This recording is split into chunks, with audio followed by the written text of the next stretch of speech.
마태복음 15장 21절에서 28절까지 한 절씩 교도하도록 하겠습니다. 우리 성경이 있으신 분들은요, 꼭 성경 찾아서 좀 같이 보겠습니다. 그리고 우리 자녀들은 화면에, 스크린에 또 성경이 나오니까는 보면서 같이 이렇게 좀 교도하겠습니다.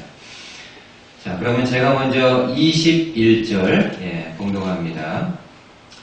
예수께서 거기서 나가사 두로와 시돈 지방으로 들어가시니 하나님 사람마다 그 지경에서 나와서 소리들어 이르되 주 다윗의 자손이여 나를 불쌍히 여기소서 내 딸이 흉악하게 이시 물렸나이다 하되 예수는 한 말씀도 대답하지 아니하시니 제자들이 와서 청하여 말하되 그 여자가 우리 뒤에서 소리를 지르오니 그를 보내소서.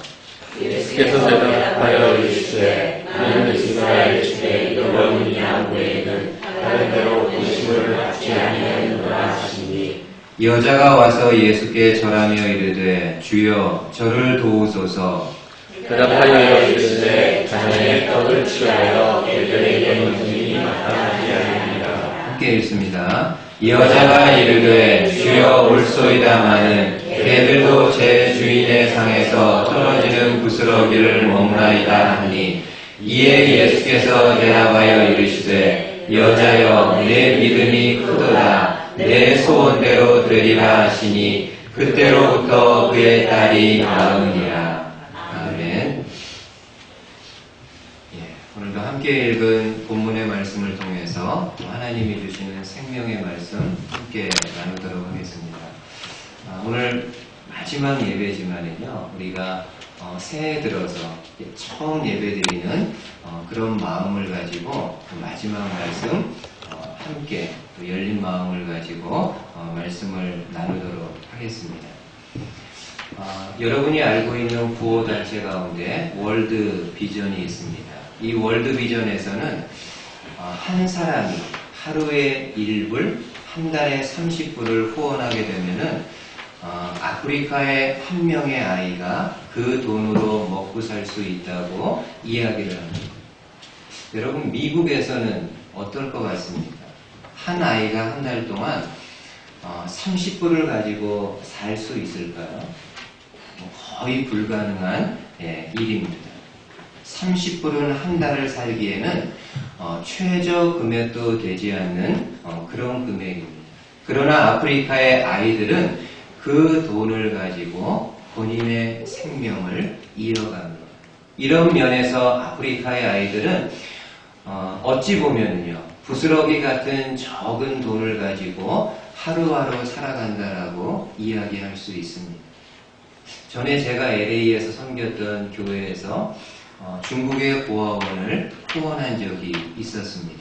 그 고아원에는 30명의 고아들이 있었는데 매달 저희 교회에서 500불을 후원했습니다.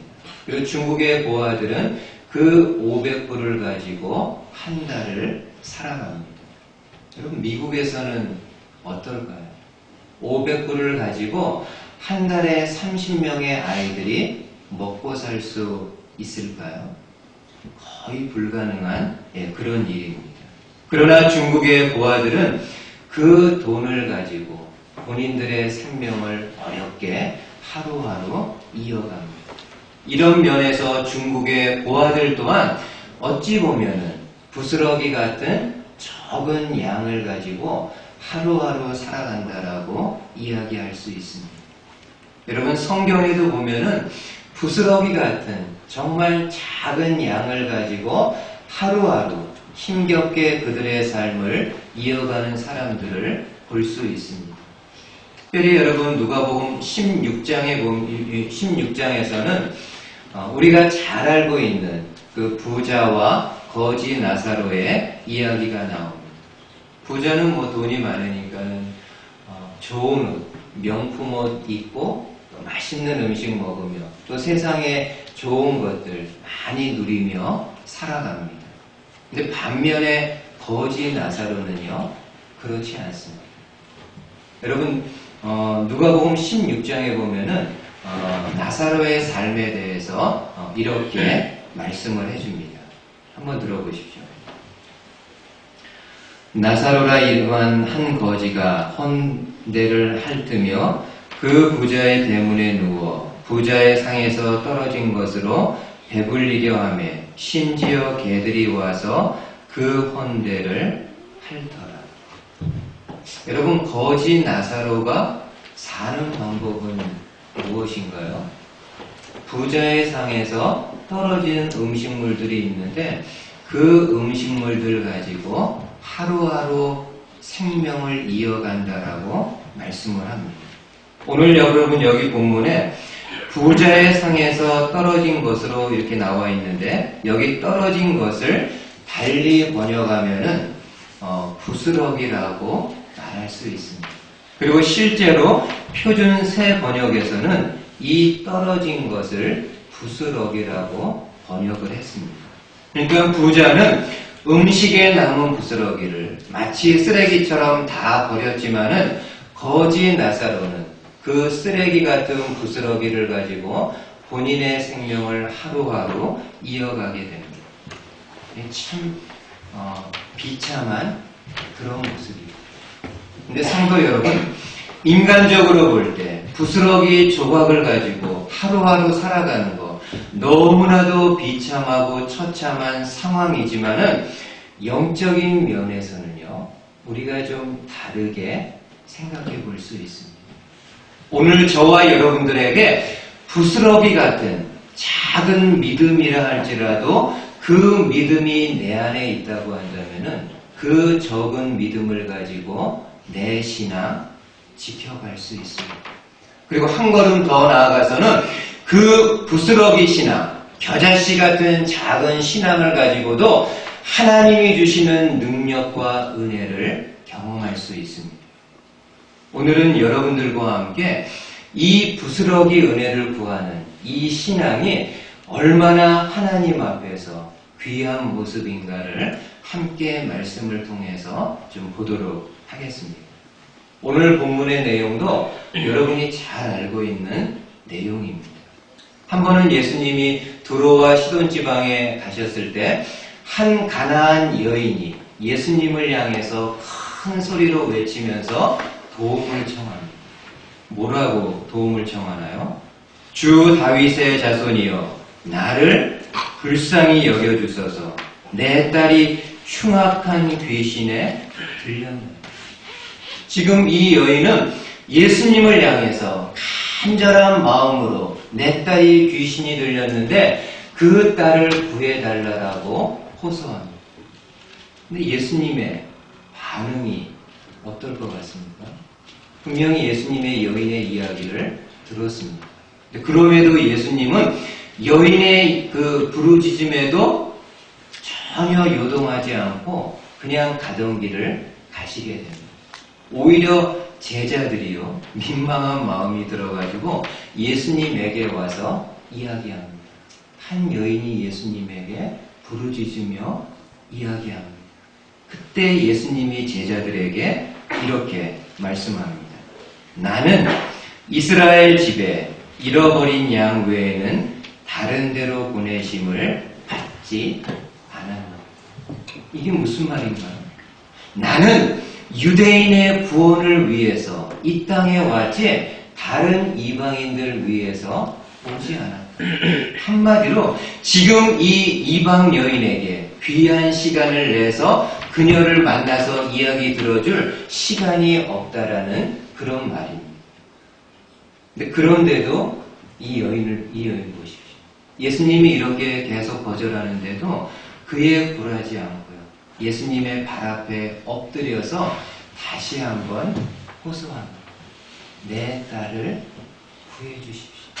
내 딸이 눈에 넣어도 아프지 않을 내 딸이 흉악한 귀신에 들렸는데 제발 내 딸을 구해 주십시오. 그러자 예수님이요, 본인 앞에 엎드려 있는 여인을 향해서 아예 그냥 직격탄을 날립니다. 뭐라고 하는가 하면은 자녀의 떡을 취하여 개들에게 던짐이 마땅치 아니라. 자녀의 떡을 취하여 개들에게 주는 거 마땅치 않. 야, 굉장히 심한 말씀이죠. 하나님의 은혜는, 하나님의 능력은 하나님의 선민인 유대인들 가운데 주어져야지 다른 이방인들에게 주어지는 거 마땅치 않다라고 말씀합니다. 그러면서 예수님은 이 여인을 무엇과 같다라고까지 말씀하나요? 개들과 같다라고. 이야, 이런 인격 모독적인 말이 어디 있겠습니까? 그리고 지금 이렇게 이야기하시는 분이 누구인가요? 사랑 자체이신 예수님이십니다. 그럼에도 지금 예수님은 여인에게, 이방인 여인에게 이러한 하나님의 은혜가 베풀어지는 거 마땅치 않다라고 말씀합니다. 그런데도요, 이 여인의 믿음을 한번 보십시오. 화면을 보십시오. 마태복음 15장 27절 이렇게 말씀합니다. 여자가 가로되 주여 올소이다마는 개들도 제 주인의 상에서 떨어지는 부스러기를 먹나이다 하니. 지금 여인은 예수님을 향해 주님의 말씀 100번 1000번 옳습니다. 하나님의 은혜는 다른 사람이 아닌 유대인들에게 주어져야지 다른 이방인에게 주어지는 거 마땅치 않습니다. 심지어 나같이 이렇게 개처럼 취급받는 이방 여인에게 하나님의 은혜가 주어지는 거 결단코 합당하지 않습니다. 그러나 주님, 부스러기 은혜만큼은 얻을 수 있지 않겠느냐. 개들도 주인의 상에서 떨어지는 부스러기를 먹으며 사는 것처럼 나 또한 이방 여인이지만 개처럼 취급받는 여인이지만은 주님의 상에서 떨어지는 은혜의 부스러기 조각 정도는 받을 수 있지 않겠느냐.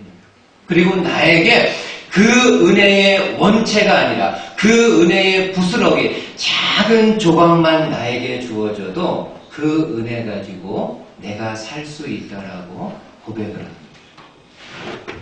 여러분, 이 부스러기 은혜를 구하는 여인의 신앙은요, 한마디로요, 절박한 기도와도 같다고 할 수 있습니다. 주님이 아니시면 안 됩니다. 주님만이 내 이 문제 해결해 주실 수 있습니다. 주님만이 나에게 도움 주실 수 있습니다. 주님만이 내 이 육체의 질병 고쳐주실 수 있습니다. 주님만이 내 마음의 쓴뿌리, 내 마음의 상처를 보듬어 주셔서 다시금 회복시켜 주실 수 있습니다. 이런 정말 절박한 마음을 가지고 예수님께 나아갑니다. 여러분, 신구약 성경을 보면은 저와 여러분들이 믿고 있는 하나님, 우리 성도들이요, 이처럼 절박한 마음을 가지고 하나님이 아니면 안 됩니다 라는 절박한 마음을 가지고 나아갈 때, 부스러기 은혜만이라도 구하는 마음을 가지고 나아갈 때 결코 그 성도의 절박함을 외면하지 않으신다고 말씀하십니다. 그러면 한번 생각해 보십시오. 내가 이렇게 신앙생활을 하고 있는데 나에게는 그런 절박한 마음이 있는가? 주님, 은혜 전체도 아니고 주님이 주시는 은혜의 부스러기 한 조각만 있어도 제가 살 수 있습니다. 이런 절박한 마음을 가지고 주님 앞에 호소하고 있는지 여러분 어떠신 것 같으세요? 솔직히 저와 여러분들은요, 이 죄된 성향을 가지고 있기 때문에 생활이 그럭저럭 평안하고 별다른 문제 없고 살아가는데 별 지장이 없으면은요, 그렇게 하나님을 향해서 절박한 마음 갖지 않습니다. 그러면서도 또 하나님 앞에 이런 컴플레인을 합니다. 하나님 왜 내 기도에 응답하지 않습니까? 하나님 만나기를, 하나님 경험하기를 간절히 그렇게 소원하는데 왜 나에게는 하나님의 살아계심을 경험케 하지 않습니까? 근데 여러분 반문해 보세요. 여러분들 마음속 내가 정말 주님을 향한 절박한 마음을 가지고 신앙생활 하고 있는 거지.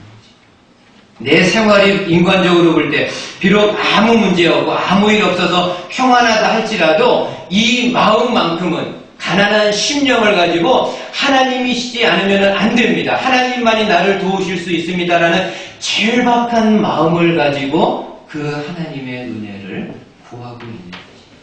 그렇다고 한다면은 반드시 우리 주님께서는 저와 여러분들의 절박한 심령 가운데 하나님의 은혜를 부어주실 것입니다. 이런 성도님들 정말 되실 수 있기를, 이런 목회자 될 수 있기를 주님의 말씀으로 축복을 드리겠습니다. 한 가지를 좀 더 보겠습니다. 여러분, 부스러기 은혜를 구하는 여인의 신앙은요, 좀 다르게 표현하면은 한 번만 억의 신앙이라고 할 수 있습니다. 여인의 계속되는 강구에도 예수님이 여인의 요청을 듣지 않습니다. 그렇다고 여러분 오해하지 마십시오. 예수님이 지금 이 여인을 무시하거나 성차별을 해서 그런 것이 아니라 지금 예수님은 이 여인의 믿음이 어느 정도인가를 시험하는 중이고, 오늘날 우리가 하나님 앞에 강구해야 될 때 어떤 마음을 가지고 강구해야 되는지를 이 여인의 모습을 통해서 보여주고 있습니다. 예수님의 계속되는 거절에도 여인은 포기하지 않고 한 번만 꼭 은혜 베풀어 주십시오. 한 번만 꼭 내 딸에게 은혜를 베풀어 달라라고 이야기합니다. 비록 내가 이방 여인이고 개와 같은 취급을 받는 그런 이방 여인이지만은 나 같은 사람에게도 한 번만 꼭의 은혜를 베풀어 달라라고 호소합니다. 한번 여러분, 저와 여러분들 기도 생활 하지 않습니까? 우리가 기도 생활할 때 가장 중요한 기도의 요소들은 어떤 게 있을까요? 기도도 그냥 하는 것이 아니라 분명히 예수님이 가르쳐 주신 기도의 테크닉이 있습니다. 기도의 웨이스, 방법들이 있습니다. 가장 중요한 기도의 요소는 어떤 게 있을까요? 저는 개인적으로요, 여러분들이요, 어떻게 기도해야 되는지 몰라도 기도에 있어서 가장 중요한 거는요, 포기하지 않고 기도하는 것. 포기하지 않고 기도하는 것. 여러분, 세상 이치도 그렇지 않은가요? 많이 살지는 않았지만 미루어진 자 가운데 세상 이치도 그런 것 같습니다. 포기하면은요, 끝입니다. 그런데 포기하지 않으면은요, 아직 끝이 아닙니다. 기도도 마찬가지입니다. 포기하면은요, 끝입니다. 그러나 포기하지 않으면은요, 난 아직 끝이 아닙니다. 저와 여러분들이 가지고 있는 많은 기도 리스트를 가운데 정말 오랫동안, 오랜 세월 동안 기도했는데도 불구하고 이루어지지 않은 기도 제목들 있을 것입니다. 이제는 정말 포기하고 싶은, 내려놓고 싶은, 중단하고 싶은 그런 마음이 들 수도 있습니다. 그런데 그 기도 제목, 오랫동안 캐캐 묵은 그 기도 제목 포기하면은요, 끝입니다. 그러나 아직 안 이루어졌지만, 힘들지만, 그럼에도 포기하지 않고 그 기도 제목 부여잡고 하나님 앞에 나아가면은 아직 끝이 아닙니다. 중단하지 않고 계속해서 힘들지만 포기하지 않고 하나님 앞에 매달릴 때 반드시 하나님의 음성을 들을 수 있습니다.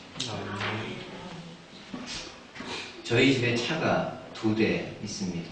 하나는 캠리고요, 하나는 산타페입니다.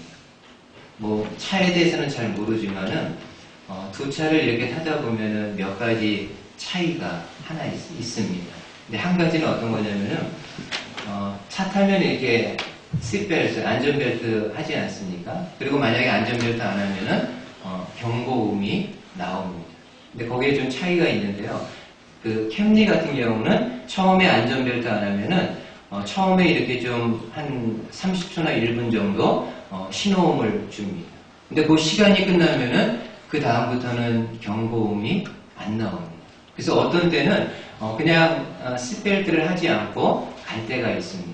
근데 산타페는 어떤가 하면은요, 여기 안전벨트 안 하면은요, 중간중간 계속해서 이 신호음을 보내옵니다. 그러니까 귀찮아서라도요, 귀찮아서 자꾸 소리가 나오기 때문에 귀찮아서라도 이렇게 안전벨트를 하게 됩니다. 기도도 그런 면 있지 않을까요? 저와 여러분들이 하나님 앞에 기도할 때 얼마 동안 기도했는데 이루어지지 않으면은 그냥 그 기도 스탑할 수 있습니다. 그러면 그것으로 끝입니다. 그러나 계속해서 하나님 앞에 간구하고 하나님의 도우심을 구하며 나아가면은 하나님 입장에서는 계속 들려오는 그 음성을 통해서 결국에는 우리의 기도 제목을 응답해 주실 것입니다. 오늘 주님은요, 저와 여러분들에게 다시 한번 도전합니다. 아무개야, 이 가난한 여인을 좀 봐라. 계속되는 예수님의 거절 속에서도 굴하지 않고 포기하지 않고 예수님 앞에 나아가 호소했을 때 결국에 딸의 고침을 얻지 않았는가. 거지였고 소병이었던 바디메오를 한번 기억해봐라. 그가 예수님을 향해서 다윗의 자손이여 나를 불쌍히 여겨주십시오 하고 큰 소리로 부르짖게 되었을 때 주변에 있었던 사람들, 예수님의 제자들이 바디메오를 향해 조용히 하라고 책망하면서 나무랬지만은 그에 굴하지 않고 더 큰 소리로 예수님께 도움을 청했을 때 그의 눈이 떠지는 그런 역사를 경험하지 않았는가. 포기하면 끝이지만은요, 포기하지 않고 그 기도의 줄 붙잡고 있으면은 언젠가는 하나님의 응답이 우리 가운데 임하게 됩니다. 마지막으로 하나 좀 이 이야기 하고 싶습니다. 너무 유명한 책이고 또 영화죠. 마가렛 미첼이 쓴 바람과 함께 사라지다라는 책이 있습니다. 뭐 나중에 영화로 만들어져서 많은 사람들이 알고 있는 내용인데 이 바람과 함께 사라지다라는 책은요 세계 27개국의 언어로 번역돼서 지금까지 약 1,800만 부 이상이 팔렸다라고 이야기합니다. 이 책이 나왔을 때 얼마나 많이 팔렸는지 바람과 함께 사라지다라는 책으로 인해 가지고 베스트셀러라는 단어가 생겼다고 합니다. 그 정도로 어마어마하게 책이 팔려나간 겁니다. 그런데 이렇게 되기까지는요, 그 과정이 굉장히 비참하고 처절합니다. 여러분, 마가렛 미첼이 대학을 졸업하고 신문사 기자로 이제 취직을 했는데 그만 다리가 많이 다쳐가지고 이제 회사를 이제 그만두게 됩니다. 그리고 이제 병상에서 지내면서 바로 이 바람과 함께 사라지다 글을 쓰기 시작했는데 무려 여러분 10년 만에 이 바람과 함께 사라지다라는 책을 완성하게 됩니다. 10년이 걸린 겁니다. 근데 더 큰 문제는요, 썼으면은 출판을 해야 되지 않겠습니까? 근데 어느 출판사가 무명 작가의 글을, 그것도 지금 대작인데 이거를 받아가지고 선뜻 출판을 하겠습니다. 3년 동안 13군데의 출판사 문을 두드렸지만은 다 모두에게 리젝을 당하게 됩니다. 그러다 마가렛 미첼이 맥밀란 출판사에 본인의 원고를 가지고 마지막이다 라는 심정을 가지고 갔습니다. 근데 마침 편집장이 출장을 가기 위해서 기차역으로 갔다라는 직원의 이야기를 듣습니다. 마가렛 미첼이 이렇게 그 기차역으로 가서 편집장을 어렵게 만나서요, 본인의 두툼한 원고를 주면서 이야기합니다. 한 번만, 한 번만 꼭 읽어주십시오. 편집장이 그 원고를 받았습니다. 그리고 이제 기차를 이제 타고 가는데 뭐 읽고 싶은 그런 마음 없죠. 지금 바쁜데. 그래서 이렇게 어느 정도 가는데 기차 안에서 하나의 정보가 본인에게 오게 됩니다. 마가렛 미첼이 보낸 겁니다. 한 번만 꼭 읽어주십시오. 그래도 그냥 무시합니다. 조금 있다가 두 번째, 세 번째 정보가 계속해서 옵니다. 한 번만 읽어주십시오. 그래서 이 편집장이요. 너무 미안해가지고 이 여인이 계속해서 이렇게 요청하는 게 너무 미안해가지고 원고를 펼쳐서 읽게 되었습니다. 작품 자체가 너무 훌륭했기 때문에 본인이 목적지에 도착했는데도 내리지 않고 그 책을 이렇게 읽고 결국에는 출판하기로 결정을 하게 됩니다. 저는 이 마가렛 미첼을 생각할 때마다 오늘 본문에 가난한 여인이 연상이 됩니다. 한 번만 내 딸을 구해 주십시오. 예수님의 무관심. 한 번만 내 딸의 형편을 돌아봐 주십시오. 예수님의 부심. 그럼에도 이 여인이 계속해서 주님 앞에 나아갈 때 결국 주님으로부터 귀한 부스러기, 은혜의 조각을 받아 누리게 됩니다. 오늘 저와 여러분들에게요, 좀 이런 마음이 있었으면 좋겠습니다. 하나님 저에게 부스러기 은혜라도 주십시오. 그리고 이 부스러기 은혜가 있다고 한다면은 하나님 앞에 간구할 때 당장 이루어지지 않는다 할지라도 오랫동안 캐캐 묵은 기도의 제목이라 할지라도 포기하지 않고 한 번만 꼭 한 번만 이 기도 제목 돌아봐 주십시오. 라고 간구하며 나아갈 때 반드시 우리 주님이 저와 여러분들의 마음의 소원을 이루어 주실 것입니다. 이 믿음 가질 수 있는 저와 여러분들 되실 수 있기를 주님의 말씀으로 축복을 드리겠습니다. 아멘.